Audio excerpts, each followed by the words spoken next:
character, she seems very charitable, very giving, but you do wonder, is part of it, is all of it an act? What do you make of that? Margaery's a pragmatist. She knows how the world works. So, PR is very important.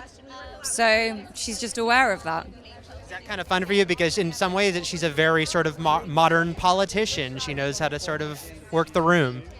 I think that's a very good point, that she's sort of it's a good point that what we see in Margaery in Thrones now is something that we would recognize today in our modern media with our politicians and our celebrities or our positions of power.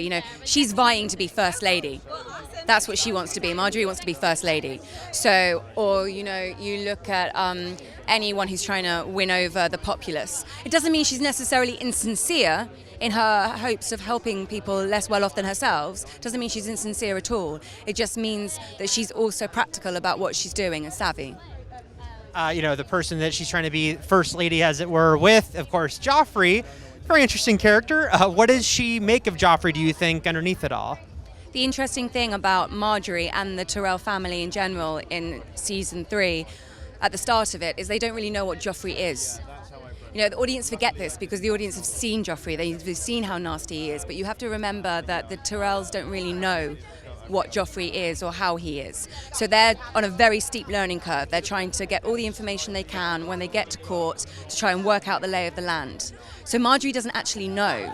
So, you could almost argue that the empathy and the sympathy that the audience have for Sansa, they should also have for Margaery, because Margaery doesn't know what she's letting herself in for. And she doesn't actually have a choice what she's letting herself in for. Her grandmother has orchestrated that this is what's happening. So, in a way, Margaery's coming in for a really nasty shock.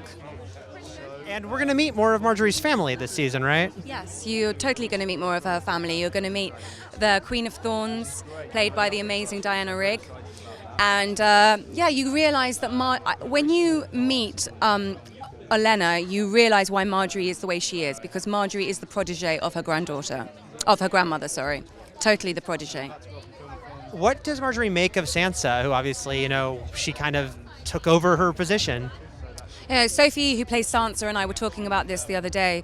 We were like, in another situation, in another time, place, Margaery and Sansa would probably be quite good friends. They're quite nice, sincere, genuine girls who'd probably quite like each other. But because of the nature of what's happening within their families and where they are, they can't just be friends.